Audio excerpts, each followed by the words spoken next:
As journalists and television hosts, scripts are a lifeline. Each newscast, each story, it all revolves around a script. But now it's time to go unscripted. That means we're not just going off script, we're throwing out the script altogether.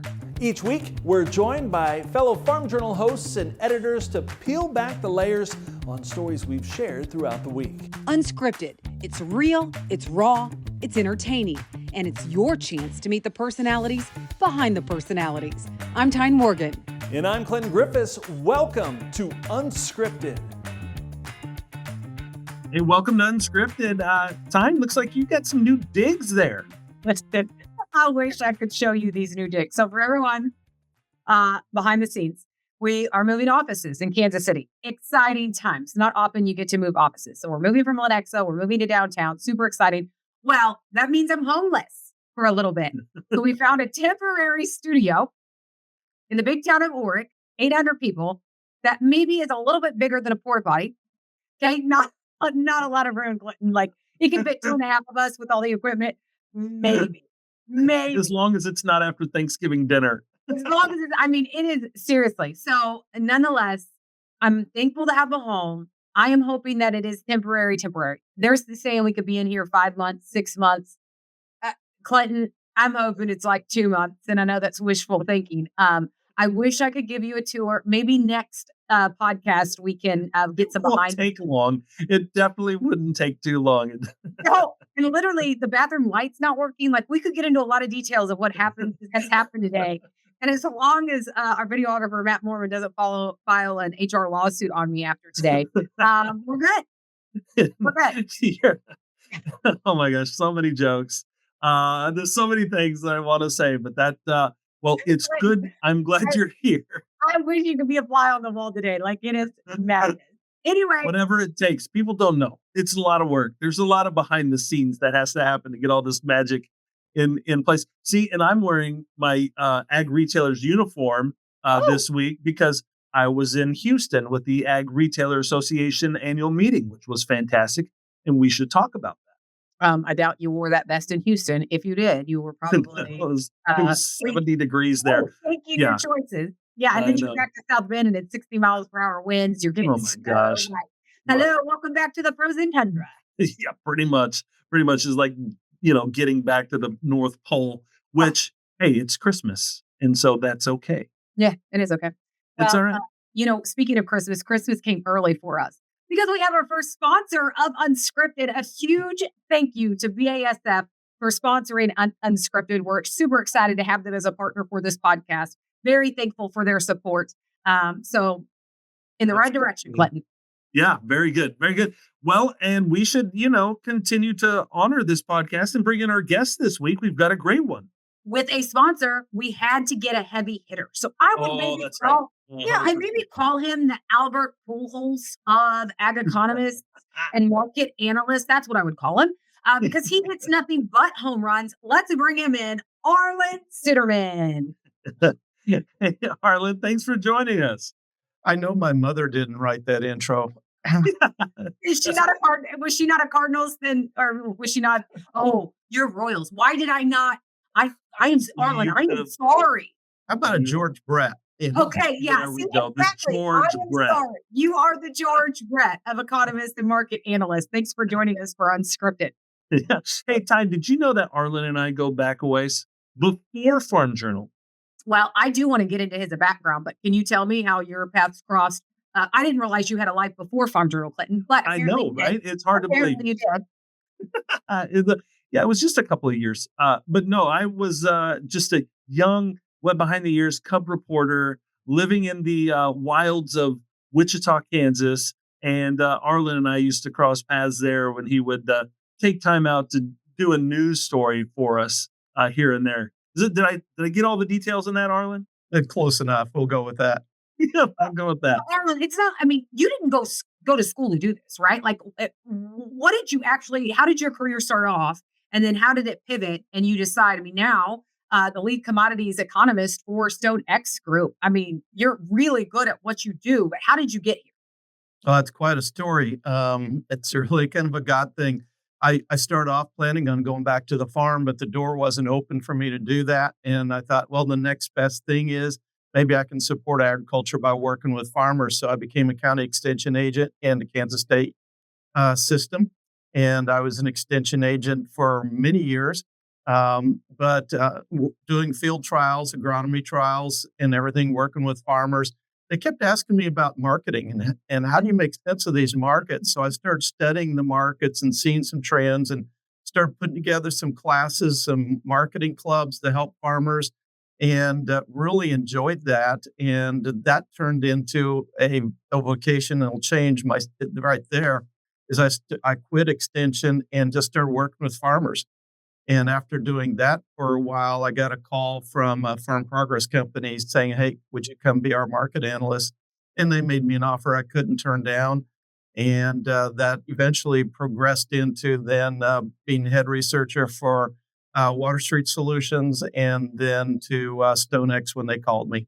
Isn't that I can't wild? believe you said that other company's name, by the way. I mean, I get it. You're mad at me for calling you Albert Pujols, but gosh, Arlen. That's right. Just getting even. No, that's where Arlen and I crossed paths originally, was when he was working in extension there in Kansas. And, it's funny because when I started, so I got first job, Hayes, Kansas, middle of nowhere. Big town, Hayes. But when the news director asked me, she goes, "Well, what are you going to do if there's not a big news day that day?" I said, "Well, I'll find an ag story." There's always an ag story to tell, and always an ag story to tell in Kansas. And so, when I was a reporter, even in Wichita, like if it was a slow news day, I was always hunting something in ag because I knew, one, it would be timely, it would be relevant, and there's always some sort of story to tell. So, it was great to have that connection, but know that, you've always got something to fall back on. Arlen, I want to dig into things now. Speaking of your expertise, you're always teaching farmers.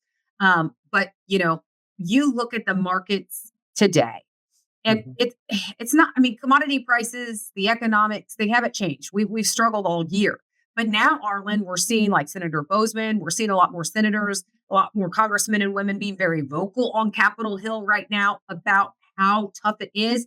And just today, I saw Joe Outlaw, Texas A&M University, say it is time to push the panic button in agriculture. It is that bad. Arlen, do you agree with that? Well, it depends on perspective. Certainly, it is tough in agriculture. No denial about that. I've been doing this for more than 4 decades. And so I've seen the cycles over and over through that period of time. The worst of which was when I got started in the early to mid 80s. And I pray that we never return to that type of a scenario. And I don't think we're in that type of scenario. I mean, that was seriously bad. We're not at that level now, but it is tough out there, particularly since we have a whole generation of farmers who have never seen high interest rates on a sustained basis. They've never seen that combination of high interest rates with low prices. And so that is a very difficult combination for them. Now, fortunately, as an industry, we're not as highly leveraged as what we were in the 1980s, particularly when you think of land. Back then, we had bankers telling farmers, borrow 100% to buy that quarter section you want, because land is going up. It's going to continue to go up. So we'll loan you 100%. And so that really spelled trouble. We don't do that anymore in the industry. So we have some safeguards in place. It doesn't mean we're not facing some sleepless nights, but at least it's not to the depressing levels we were in the early mid 80s. Arlen, did the 80s shape your career path and your trajectory? Yeah, I really did to a great extent, because I almost went into lending. I wasn't sure how safe it was to go into lending at the time, but I wanted to help farmers. And so going into extension, I spent a lot of my early years, I said, doing field trials, but also working with them, going through their books, troubled farmers going through their books, trying to find ways. We put their stuff onto a computer and trying to find ways that we could try to help them cash flow and survive. And then when I was in southwestern Kansas, Kiowa County, Kansas, one of the poorest counties in Kansas, wheat is one of the major crops in the dryland areas there, and very low yields. And I did soil testing. I was because of low pHs, but they couldn't afford to lime even. So I came up and devised a way that they could band lime in the row with the seed and boost yields enough that they could start improving the cash flow and turning things around. So it's always been kind of my heart to help the farmers, help them better cash flow and help them survive. And of course, marketing flows naturally into that as well. Arlen, we want to get into kind of the economic situation and really, is ag in a recession? I mean, some of those concerns right now. So let's get into our first segment, Talking Tea. All right, Arlen, the Ag Economist Monthly Monitor survey you take part in. Thank you so much for doing that. We have nearly 70 ag economists that we survey each month. And Zach, we can go ahead and bring up this first graphic because we asked the question again this month. Is the U.S. ag economy on the brink of a recession, or is the U.S. ag economy in a recession today? And Arlen, I regret not asking this question for row crops first and then livestock, because I think if you separate it out, it would be a much different picture. But as you look at this, 56% of economists think we're currently in a recession. That's up just slightly from the last time we asked. 81% think we're on the brink of a recession. If we would have asked this question just with row crops, without a doubt, do you think we are in one? Oh, yeah, I was definitely one who answered that we are in a recession right now. And I agree with you. The livestock sector is in a little different place right now. Part of that is because the crop prices are so low. So we have cheap feed prices. As you can see from the way we feed to heavier carcass weights, record carcass weights, because the economics are there to do that with cheap feed. But that means that the crop farmer is really struggling. And you add to that the fact that the fall didn't help us get anhydrous on, so we're behind on that. That means we're probably seeing an increase of more expensive UAN used in the spring to apply our nitrogen. So we're just kind of adding problems on problems there. Arlen, define for me your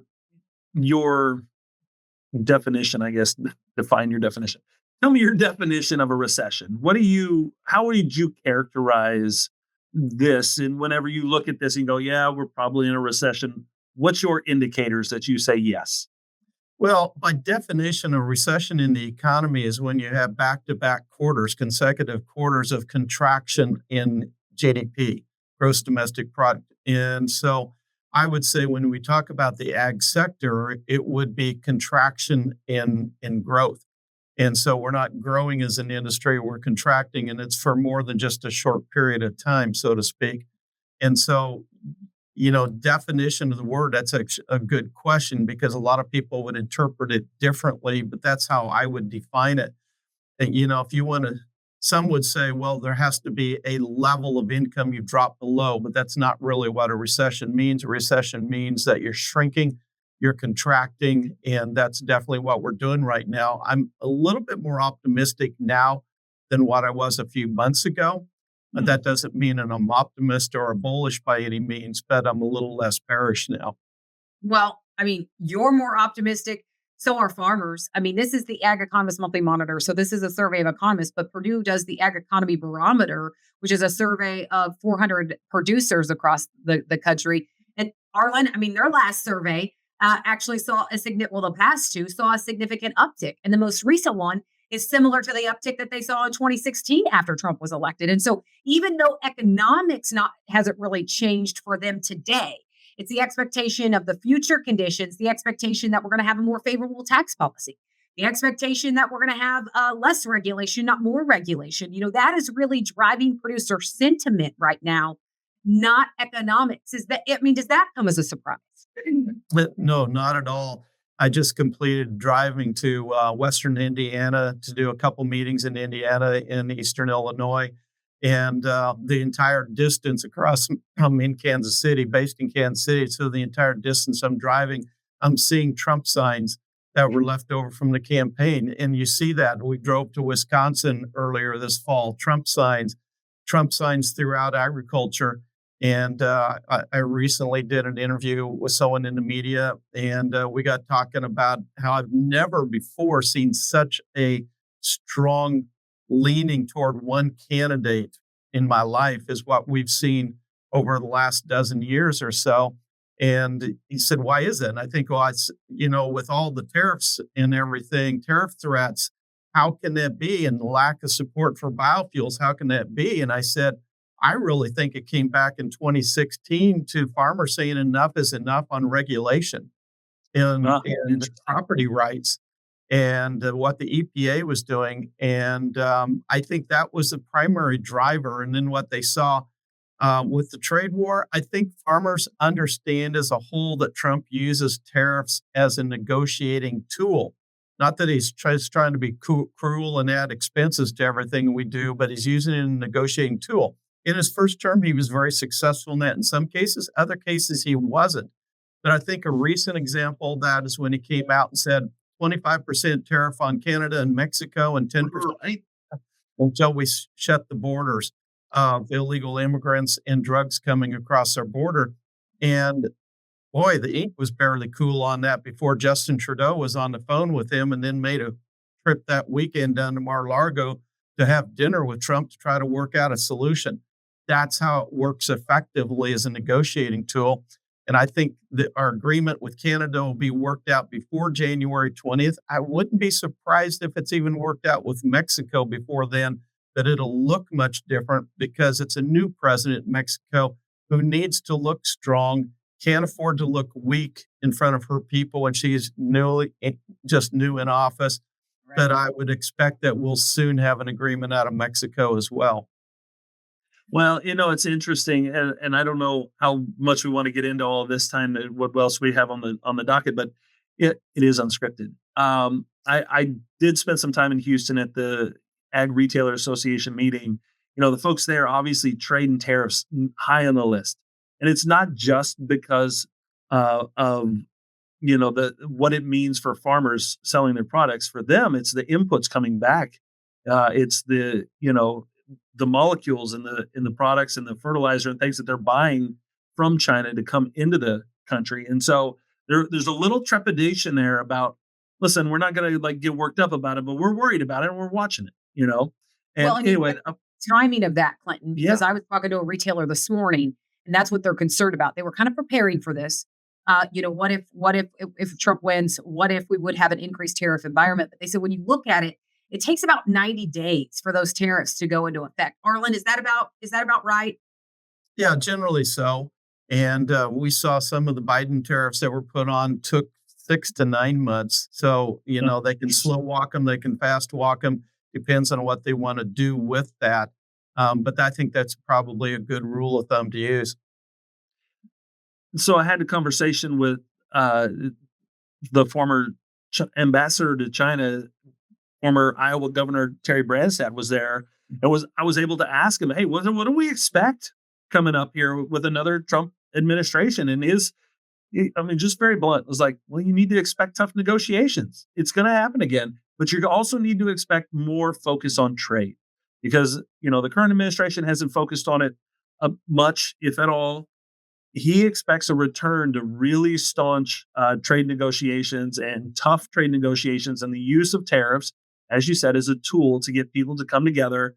And he goes, I've always been a free trader.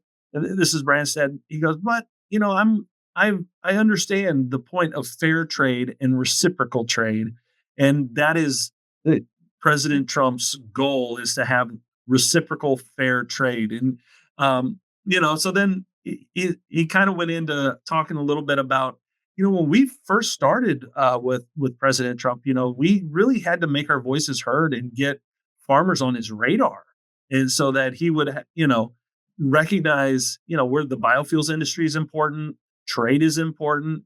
He goes, that was a challenge at first. He goes, but now I'm not worried about it. He really thinks Brooke Rollins with USDA, who's been in the inner circle for quite a while, is a great voice for farmers. And even his own son, Eric, who works for the Trump campaign and has been part of his leadership team, he's there. And so he's like, I'm not worried about whether or not farmers in agriculture, rural America will have a voice within the administration. I think they're already there. Let's keep in mind that the major countries we're dealing with are in a weaker position than they were during Trump 1.0 to negotiate. Interesting. And best example of that is with China. Xi Jinping, president of China, is in a much weaker position right now with his economy. Now, I think he's doubling down now on his end goal, his objectives, but he's willing to play the long game. And we're hearing more chatter from our people on the ground in China that maybe there might be some type of a trade deal hopes that would mean more agricultural products bought from the United States in exchange for Trump easing up on tariffs on consumer goods coming to the United States, because the economy is hurting in China. And so they need to be considering that. He can't afford a trade war. He knows what to expect out of Trump 1.0.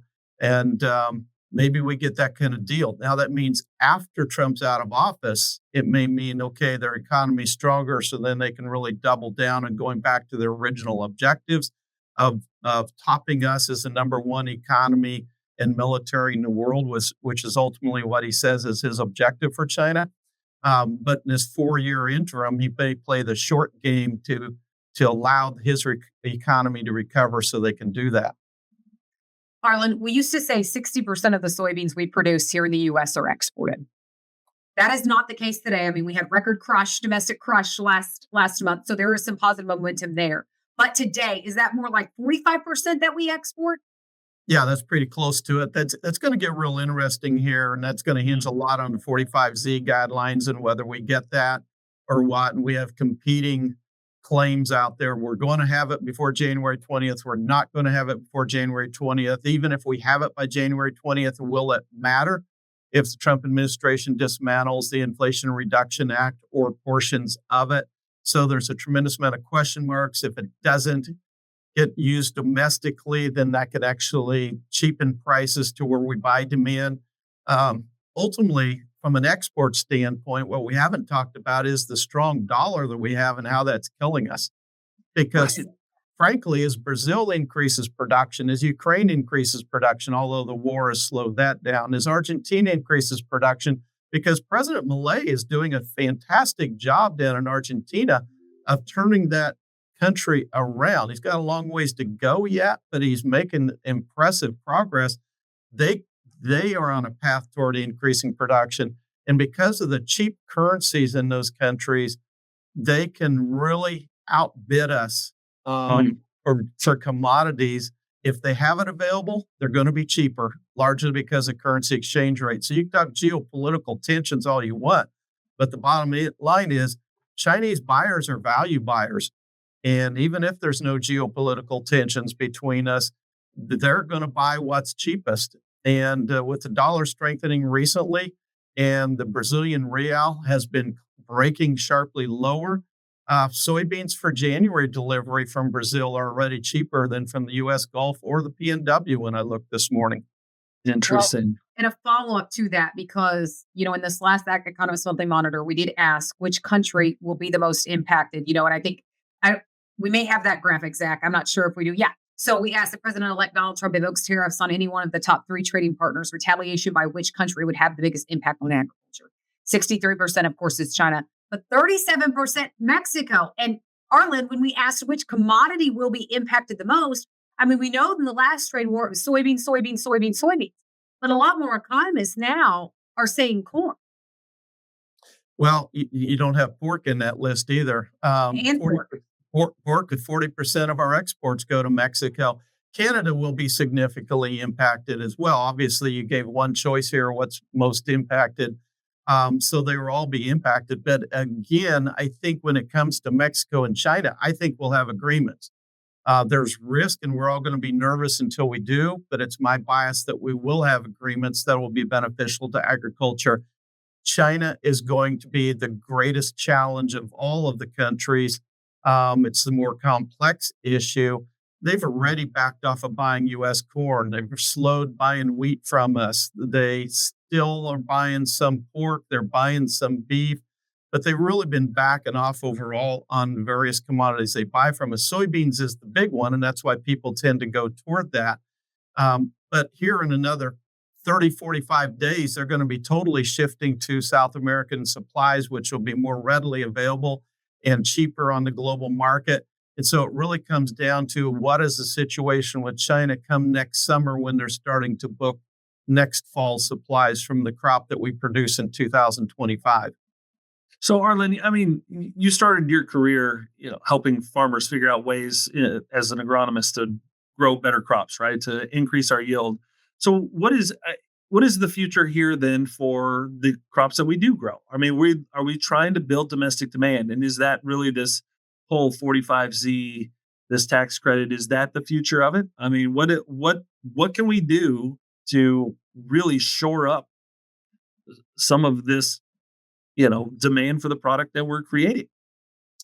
Well, as I said, I've been in this business long enough. I've seen various cycles, and when prices get cheap, we create demand. Sometimes it's opening new export markets. In fact, that's how we opened up the export markets into China. There's other markets we're working on. I know we're working on markets in Africa and elsewhere. But domestic demand, ethanol came out of having an abundance of cheap corn in government storage, so to speak. And so farmers came up with the idea, why don't we create something out of this that has value? Let's create some fuel out of it. And the ethanol industry was born, took some time to develop, had some hurdles to go through. Unfortunately, creating that demand usually takes several years of cheap prices to really get that process going. None of us want to experience extended pain, but that's usually what it takes is an extended period. But I think when we look at the uncertainty of the export market, the expansion that we're seeing production in Brazil, domestic demand would do us well if we can do that. The question is here, what is the direction of our biofuels program under this administration? Will he support it or will he not? Mm. He hasn't been a big supporter of the liquid biofuels in Trump 1.0. Donald Trump was not a big supporter. But if he's going to engage in a trade war with China here that hurts the farmers, and you already outlined how he now has empathy for the farmer, will he provide support for the biofuels, which are now big oil is also big into the industry as well. So it's not like he's automatically going against the big oil interest in doing so. Would he do that to support agriculture at a time when he's going through this battle with China? That's one of the key questions to see how this unfolds. And we simply don't know at this point. You got an EPA chief has a history of being kind of anti liquid biofuels, but at the same time, more supporting big oil. But now, as I said, big oil is well bought into it. It's a much different world than what it was 8 years ago. No, it really is. Well, that leads into our next segment, okay? Because I've got some questions for you, and that is in What the Sigma. All right. Last week, it was a bit of whiplash. And Arlan, we talked about this. During the first Trump administration, and I just talked to Chip Flory about this. Like, during the first Trump administration, we knew this could change on the weekend. So it's no secret. My show's recorded. Clinton show's recorded. I'm not made for live television. Clinton is, I'm not. So everything needs to be edited. That's right? not true. You never know what I'm going to say. Anyway, so, No, I will say it's not live because there's mechanics behind the scenes of when we air across the country, and it airs at different times in different markets. And so there's a whole bunch of reasons why, and it's been going on for 40 years. So yeah, we have 150 different affiliates, 175 different affiliates. They all air at different times. So that's why we can't do it live. Okay. But I'm just saying, Clinton, I'm not made for live TV. That's a liability. Anyway, so though for Farm Report, at least, we record everything. The show has to be done Friday afternoon so we can send it out. And, last time we had a Trump administration, the news may change by Saturday. Same thing for Clinton. He has to have this show out the door by Monday. That news may change. I mean, it's a bit of whiplash. Well, we actually got some of that this week with the Biden administration. And it's funny because Chip says, pretty much with the Biden administration, you can count on no news happening after 3. That's what he says. Okay. Trump administration, not the case. But they kind of bucked the trend there. And when it comes to 45Z, we had Reuters reporting last week that, 3 sources familiar with the matter said that we're not going to see the guidance on the biofuels tax credit. We're not going to see that out of this administration. And then a couple hours later, Bloomberg came out and said, no, hold the phone. The Treasury Department, actually, a source from the Treasury Department is saying, yes, we will release this guidance. Whether we do, whether we don't, I mean, it's guidance. It's not the final rule. We don't know what the Trump administration is going to do. But Arlan, without that tax credit and the guidance on the tax credit, without 45Z, do we kiss sustainable aviation fuel and that added demand goodbye? Or is there still a path forward for that? Well, and the reason that's important is because if we would get ethanol as a approved feedstock that could work within the guidelines for sustainable aviation fuel, it's a huge boom for the ethanol industry and for agriculture Mm. across America. And so that's why it's a valid question. Um, Boy, this is going to be a tough one because we don't know where we're going to go with this. It's critical for agriculture that we be able to have the demand or know what it is.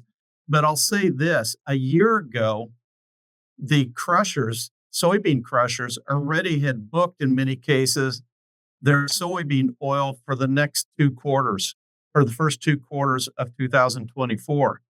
Mm. Now, some of these crushers, same crushers, are telling us they're having trouble selling soy oil for December yet because processors simply don't want to commit when they don't know what the economics of it are. So they're already backing off. You've seen some huge soy oil export sales that have come out lately, and it's because we have backed up soy oil demand so much that it's become cheap on the world market. And I guess that's cheap prices creating demand right there. Palm oil, we can thank high palm oil prices for helping that out in a timely way. Indonesia comes along and they're getting aggressive with their biodiesel. They're at 35% blend rate now, and they're saying over the next 3 years, we're going to phase into going 50% so Oh, we wow. can reduce our crude oil imports. And so palm oil prices rising helps make soy oil a little bit higher in demand. In fact, we're looking at China could import 200,000 more soy, 200,000 tons per month more soy oil, or the beans in order to crush to get that soy oil, or some combination because of this. And that's just one country. So maybe we find a home for it if we get it and we get that domestic demand plus the export demand for soy oil. That's obviously the biggest win for farmers. Mm. But we don't know how that's all going to work out. And these biofuel companies saying, we don't know if we're locking in a profit or loss. We're just going to shut down production. Saying soy oil 10 times fast is the hardest thing I think that we've had to do today. Okay, Arlen so accomplished it. Only, I know he only, nailed it. I yeah, would only mess it Arlen can do up. that. There are so many outtakes for me doing the show every day. I'm just saying. Well, he is George Brett. He is George Brett. So what do you expect? 100%. So I was at that Ag Retailers Association meeting.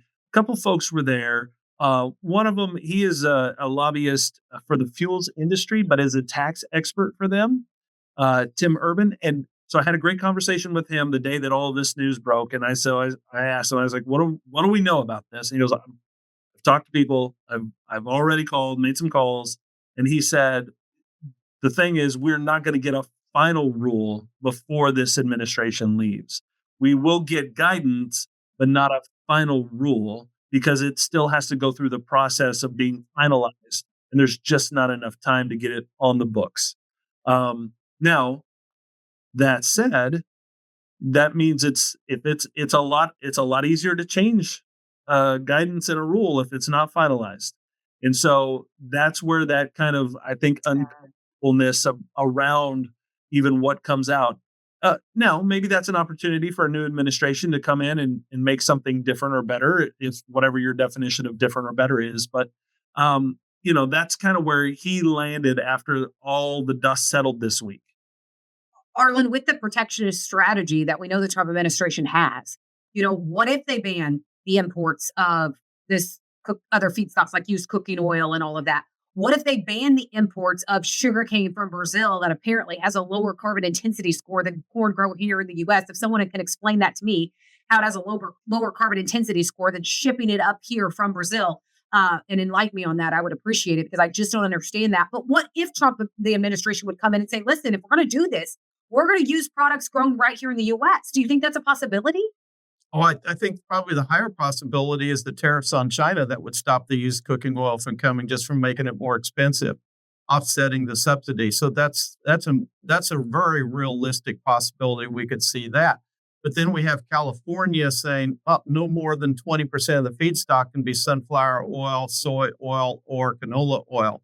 And we're worried that other states are going to follow California's example. in order to make this work with renewable diesel, sustainable aviation fuel, we need federal and state subsidies working together. And if you just have the federal and you don't have the state, then you still have a problem. So this is a very complex issue overall. And as far as the sustainable aviation fuel, Brazil has already jumped in there and said, hey, we're going to build that industry. We're going to become the sustainable aviation fuel producers of the world using our sugar-based ethanol. But they blend ethanol and gasoline to 28.5%. And so where's the ethanol going to come from that then? They dramatically increase their corn-based ethanol production. They have less to export. Now, they can increase their production tremendously as well, but not all at once. So we may be a time when we can get some of that business and ship our ethanol down there for them to burn in their cars while they use it as a feedstock for sustainable aviation fuel. We'd all like to have that market right here and do it right here, but our government's too busy picking winners and losers. I guess if I want to express my opinion there, and that's never good when you do that. I think we've all sat around, we've talked about these issues, we've discussed them at length, and right now there's just so many things that we don't really know. And I think that was the lesson, and Tyne and I have talked about this 100 times. That is the lesson of the last Trump administration, was there is a lot of talk, but until you actually see what comes out and is written at the end, you get, that official email that says, this is the plan. You don't know, and you can't go with all of the talk and the rhetoric that swirls around everything. Arlan, we got burned on the ag secretary. I mean, CNN flat out reported that it was going to be someone else. All of these reports then cited that. That's what we had. Well, guess what? Then Trump came out on Saturday and said, actually, it's Brooke Rollins. And then we had to pivot. And, that's the hard part is. But you mentioned Brooke earlier. And I do want to say, I did have the chance to interview Senator Bozeman, ranking member of the Senate Ag Committee, will be its chair of the Senate Ag Committee coming up in January. And he recently met with Brooke. She's been on Capitol Hill meeting with a lot of senators and legislators. And I asked him, I said, how was your meeting? And he said the same thing that a couple other people that said that I think is really, really important. Trump trusts her. She has Trump's ear. She's very close to him. And so and this is what he told me, and this is what I've heard from several other people.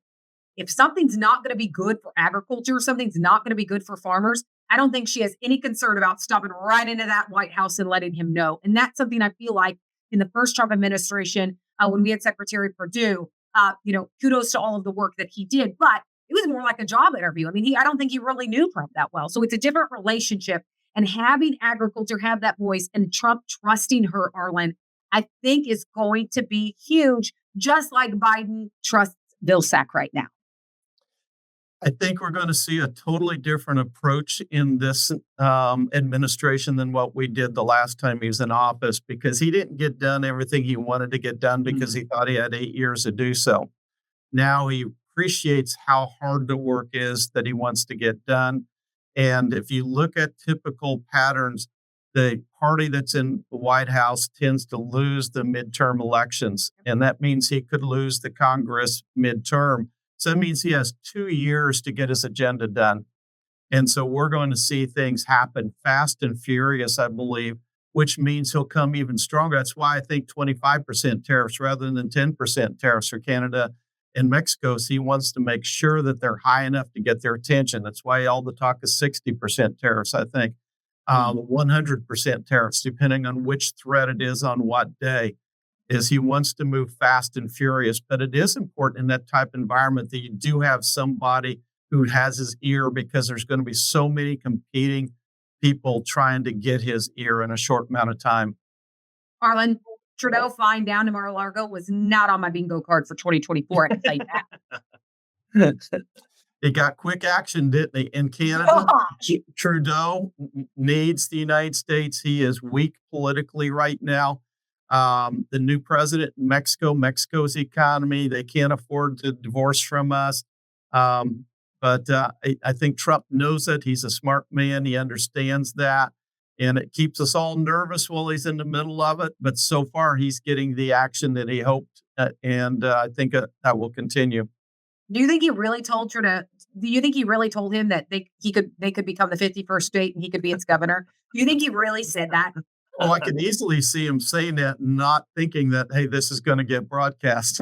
Yeah, like flippantly just saying, "Oh, you could be the governor." Yeah, I would imagine. We will be right back after a word from our sponsor. We can't control the weather. We can't affect the global demand for corn and soy. We can't even fix that piece of equipment you swear is still good if you just have the right part. But BASF can offer you 0% financing on our proven, consistent performing fungicides. Our grower finance program is here to help you maximize your yield potential and savings with 0% APR on some of the highest performing fungicides available until March 15th, 2025. Because now more than ever, every dollar counts, and you can't beat 0% financing on innovative corn and soybean fungicides like Revitech fungicide, Revilock fungicide, and Veltima fungicide. Keep more in your wallet while improving your yield potential. Talk to your BASF retailer today about the Grower Finance Program to lock in 0% APR. Subject to credit approval, terms and conditions. See BASF Grower Finance Program for details. Always read and follow label directions. All right, so what the Sigma? What's the craziest headline that we've seen this week? And I'm just wrapped up right now in this manhunt that's happening in New York for the United Healthcare CEO that had been shot, this Brian Thompson. Now there's a suspect on the loose. They released his picture. This is just a crazy story. And I guess they're kind of a shooting in broad daylight, and people are trying to figure out he was under investigation with the DOJ. And I mean, just so many things happening, Arlan, that I just think it's just kind of one of those wild stories that, is part of our pop culture life. But of course, something that everybody is following because this is a pretty high profile person. Yeah, and I think many of us have been at that location, just very close to the Rockefeller Center where they had the lighting of the Christmas tree last night. And it just kind of hits home a little bit more of where we're at as a country right now. Tyne, I don't know if you have a What the Sigma headline that you've been following this week. I do. I was trying to find it. I'd seen a couple weeks ago about them talking about how many USDA employees actually come into the office versus ones that are working remotely. And so I'm trying to find it real quick. I should have screenshotted it. But okay, 94% of the federal workforce are still working from home. They're talking about USDA, the numbers, but I'm trying to find the number overall, Clinton. You came to me. Okay. Only 6% of federal workers show up in person on a full-time basis, according to a new Senate report. Only 6% of federal workers. And we've talked to, a lot of different sources regarding USDA, and that I think one report, I forget what the percentage is, but a small percentage. Do you remember what the exact percentage is, Clinton?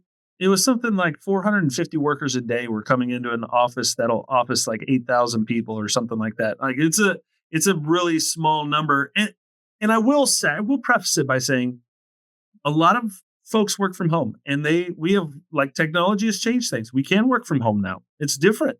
But does that mean it's different? Do we need to adjust at the federal level? I worked from home for, 15 years? See, I mean, you can do it. And he did it before it was cool.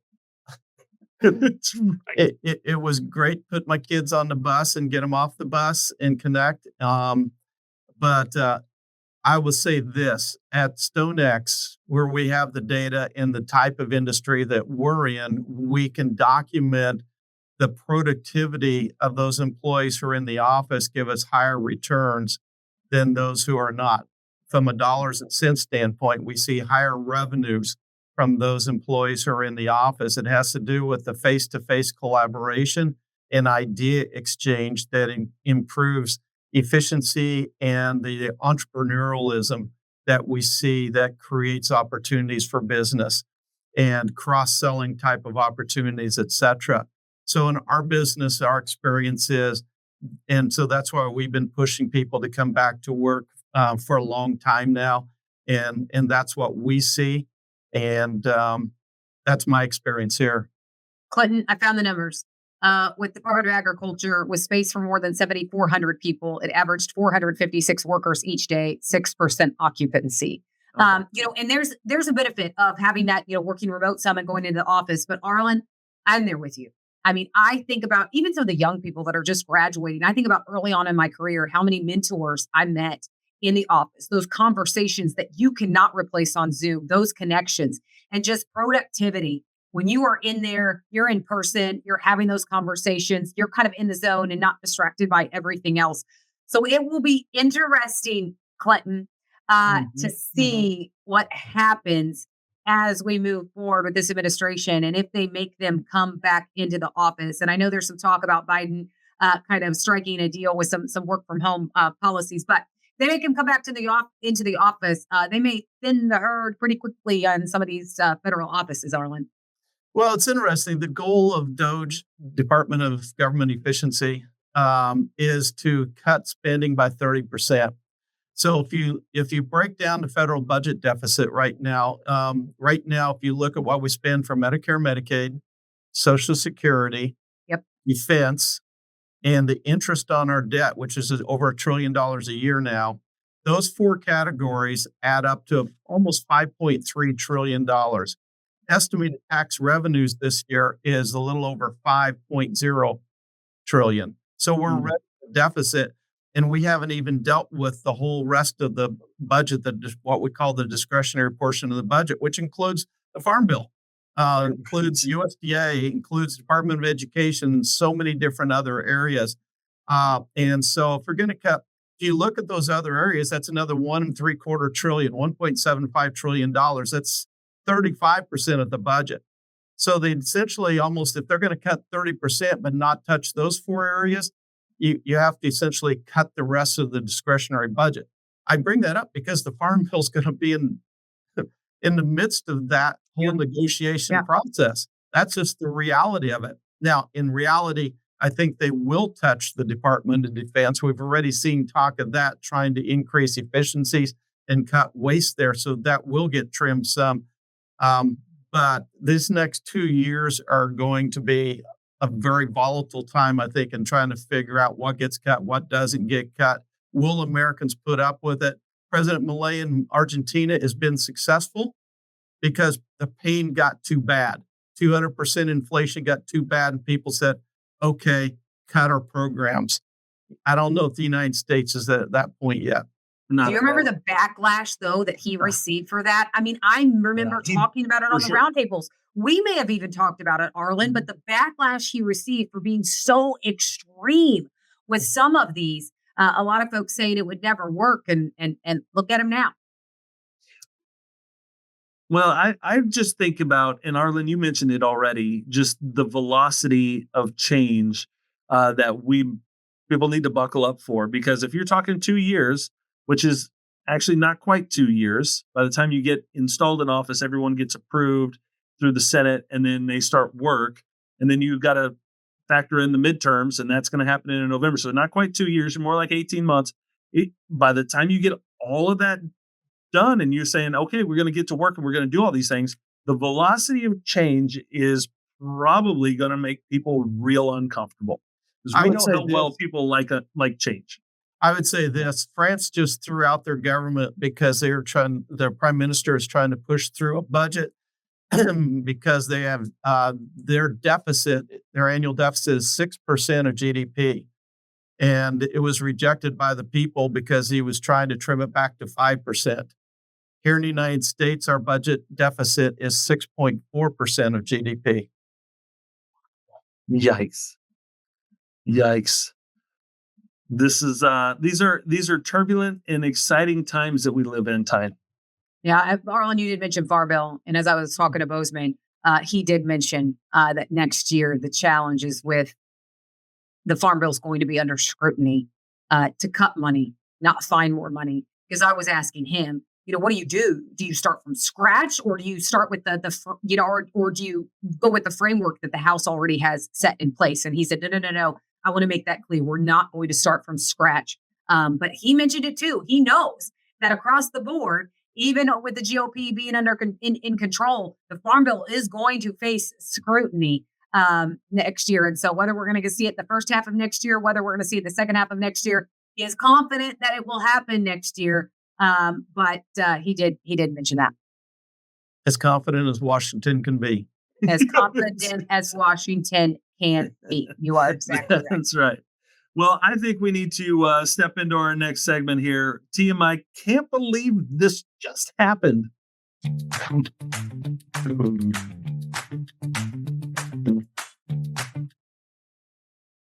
All right. So, Arlan, this is really anything kind of wild or crazy or funny that you've seen. You can't believe this has happened. We've had a police chasing pigs again on the show this week.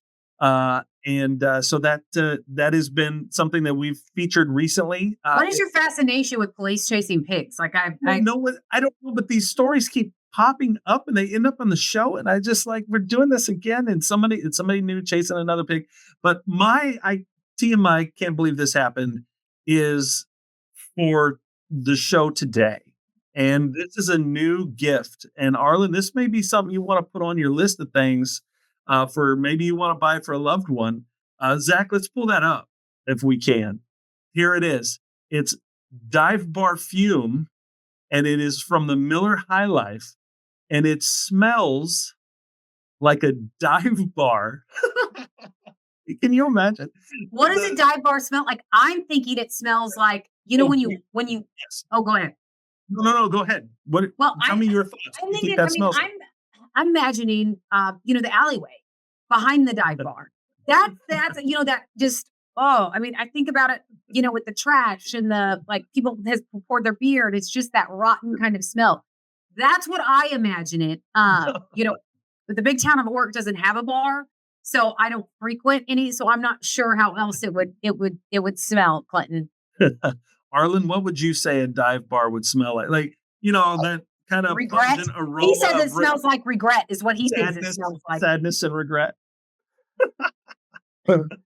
Yeah, now that you kicked us off at such a high level, I would say what I can't believe is what we just heard as we passed through the Thanksgiving period and all the people saying, do you want to have Thanksgiving dinner with your relatives who voted for the opposite of what you felt? I'm thinking, have we come to that point in society where we can't value relationships enough to have dinner with people who have different opinions from us and enjoy relationships? And I just have to laugh because it's sad. Well, it is. And these are relatives they're talking about. It's not like they're strangers. There's plenty of reasons not to like your relatives. That's been throughout history, but goodness, let's sit down and have dinner together and enjoy each other's company. Absolutely. Yeah. Remember all these individuals that think life's going to come to an end. Like it's going to be so, it's just, I don't understand automatically thinking the worst with any administration, no matter who is going to be president, just to automatically think the worst. We're not going to be able to go on. And your best option is to move out of this great country. That's what I can't imagine, having that mindset. I love the freedom that we have right here in America. And I can't imagine thinking, well, it'll be better somewhere else. But that's life, isn't it? We always think the grass is greener on the other side. Isn't it though? Yes, we always feel that way. And sometimes it's a good reminder. And this is a good time of year for that reminder to say, hey, you know what? Let's cherish and value the things we have now. Let's be present here. Yeah, absolutely. And all I have to do is have a conversation with some of my employees from countries that don't have those freedoms to put it back into perspective. Yeah, Arlan, weren't you telling me one time that you actually have, you have clients or you have colleagues in other countries that can't even use their real name, that you can't even use them as sources because they're literally afraid for their life, specifically like in China? Yeah, and I've got an employee in China, and even she has to be very careful, and we just don't use her name in the material she provides to us on a daily basis to protect her and her family. We have contacts there that we have to worry about protecting them so they don't disappear because that happens there. And then to hear people complain about this country and say they're going to move away from this country if things don't go their way, I think you need a little perspective. Right. I cannot fathom. I cannot fathom being in that situation. All right. Well, let's end on a lighter note. My fantastic life.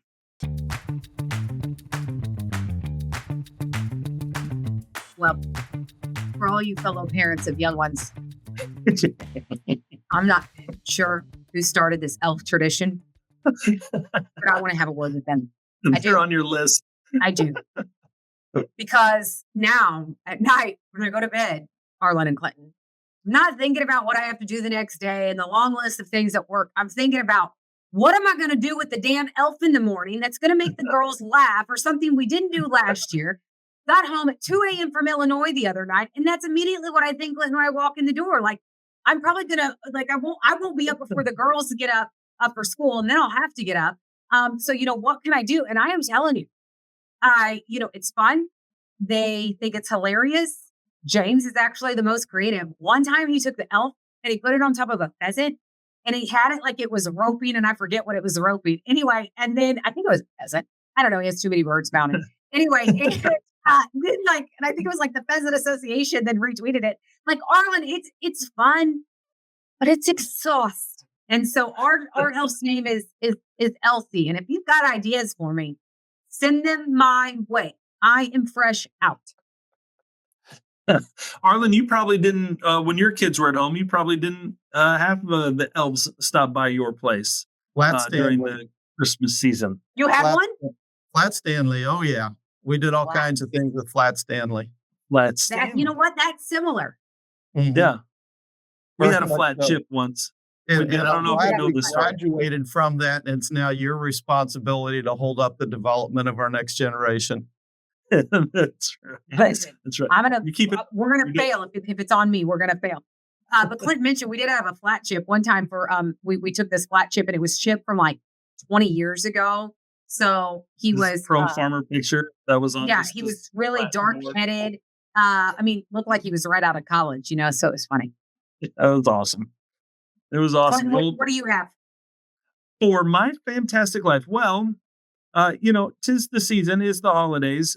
This year for Thanksgiving, given the kind of the weather and that it was not great travel weather and the amount of people traveling, we ended up staying home. So we had a nice few days at home. And sometimes, it's just our little covey of kids and, my wife and I, and sometimes that's okay. We had we didn't do a lot. We didn't go a lot of places. We didn't see a lot of people, but we had a really nice few days at home as a family. So, that was kind of, I think, a win for us. Arlan, do you guys host Thanksgiving, Christmas? Do you guys host it all? They all come to us, and that's the way I like it. But I don't blame you. 6 grandkids, and it's never dull, and we love it. And then when they leave, we just go, I'm exhausted. Yeah. I'm exhausted. That's right. That's right. Well, it is a great time of year, especially with kids. There's always a little bit of magic that is in everybody's face, and even for the adults, sometimes there's some excitement, some fun things that happen, and it's always a good time of year to kind of spend a few minutes reflecting and enjoying the season. Arlan, real quick before we let you go, we talked about a lot of challenges. We looked at some opportunities. But at the very start of the podcast, you said that you are a bit more positive, not bullish, but you are a bit more positive. To end this, why? There's a couple of reasons. And I think one is some of the policies that we talked about. If Trump is able to increase trade, I think there's a chance that we could see that. Also, I think that we're going to ease some of the geopolitical concerns, at least for now, in the Black Sea and maybe in the Middle East, and bring some calm there, although China is still up in the air whether we'll be able to do that. I do think that we're seeing more of the world shift from corn to vegetable oil production, edible oils, and I think that is tightening up supplies of corn a little bit. I don't want to be bullish there, but I am definitely less bearish. I think cheap prices at these levels are creating demand for corn, for wheat, for soybeans, for many of our products. And so I think that, I can't say we've eliminated downside price risk. I do think that we're in a position now where the market could have bounces that we could sell. And it's going to be a time to be defensive, but I think the market will give us some of those opportunities to survive and protect our equity and to make it through this cycle. In Arlan, we've gotten a little rain in Southwest Kansas. Really have. Still better. It's a much different scenario there. We still have a lot of dry soils in the Midwest, but things are looking much better than what they were just a month ago. Yeah, they're talking about growing corn instead of sorghum. Like, who are these people on dry land? I mean, this is amazing. What a blessing. Absolutely. Absolutely Arlan, right. Thank you for joining us. We really appreciate you joining us for Unscripted. Thank you. So great to catch up with you again, Arlan, and hope you have a wonderful Merry Christmas and get to spend a lot of time with family and friends. It's been fun. Let's do it again. Thanks, Arlan. All right, Thanks. we'll do it. Well, Clinton, before we go, big thank you again to our sponsor, BASF. Huge thank you to them. Thank you to Arlan. I mean, we talked about it at the top of this. News changes so quickly, and it will with this next administration. It's not a bad thing. It is, but it's just changing. And so, as we will see people consume media, for us, it's a good thing because we'll see people consume media in a lot of different ways, but we'll see them consume it more because the headlines are constantly changing. The predictability, there is not a lot of predictability. Right. And you're right. I mean, you want to go back and read news as long as there's something new to read. And so I think or watch. And I think that's where we're going to be over the next few years, especially, as I said, the next 2 years. I think just the velocity of change is going to be something new. It's going to feel like every 30 minutes. Boy, you and I probably better get some sleep over the holiday. I was just about to say, it's not a bad thing. It is exhausting, but it's not a bad thing. It's definitely not a bad thing. But trying to keep up with the latest headlines, I remember last time, it's tough. But sure. We'll see. We'll see what's to come. I'm excited, and I think Arlan positioned it perfectly. And as we see farmer sentiments take a sharp uptick that it did in the latest ag economy barometer, Clinton, I think among farmers there's this sentiment that maybe there will be some relief in some ways, and let's hope, because as you look at the latest Ag Economist monthly monitor, it's clear that there's concern. If you're looking at the row crop sector, and even Senator Bozeman, he goes, I would like to know which one of your economists said ag isn't in a recession, because I think it is in a recession. And I mean, if you're looking at row crops versus livestock, it's very different, but it is clear. The pain in farm country right now, it is clear. And that is painted in the latest Ag Economist monthly monitor. But to see farmer sentiment rise slightly, even though economics haven't changed, but to see those perceptions of the ag economy rise slightly, Clinton, love to see that. A great thing to see. Of course. And, you always want to start a new year, 2025. We want to start out with some optimism. And I think, you know what, if we're starting with some optimism, that's going to lead to a little enthusiasm around planting. That's going to lead to a little bit of, better feelings and more, people being more positive around family and neighbors and things like that. So I really do think it's important to start with a little bit of optimism. And, of course, it's not going to be perfect. No one will ever get everything they ever hope and dream for. But at the same time, just to hope and have an opportunity to see maybe some positive changes, I think is a good start. So, listen, my best farmer friend, our friends here in town, I did buy him a gift T-shirt that says all I want for Christmas is $7 corn. If you need a shirt like that, just want you to know it is on the internet. It was one of those Facebook ads. They targeted me, Clinton, and I bought it. And you bought it. You're like, perfect. They got your marketing dialed in. Yeah, because they got me. They got me hook, line, and sinker. I ordered that baby and already wrapped it up and gave it to him because I said, listen, this shirt, it'll work year round, but I want to give you the time to wear it before this Christmas, and maybe the dream will come true. And that's right. Exactly. We can all dream. That's every day, Tyne. Every day. I'm a dreamer. That's all I do is dream. That's all I do is dream. Well, Clinton, thanks again for the great conversation for Unscripted. And again, a big thank you to BASF. Yep. Enjoy the new digs, and we'll see everybody soon. Thanks for watching Unscripted. Thanks for joining us. You can dive into more of Unscripted on Farm Journal's YouTube channel and listen to it anywhere podcasts are found. I'm Clinton Griffiths. And I'm Tyne Morgan. From all of us here at Farm Journal, keep it real as you live your life unscripted. Unscripted is a production of Farm Journal Studios, where no one grows alone.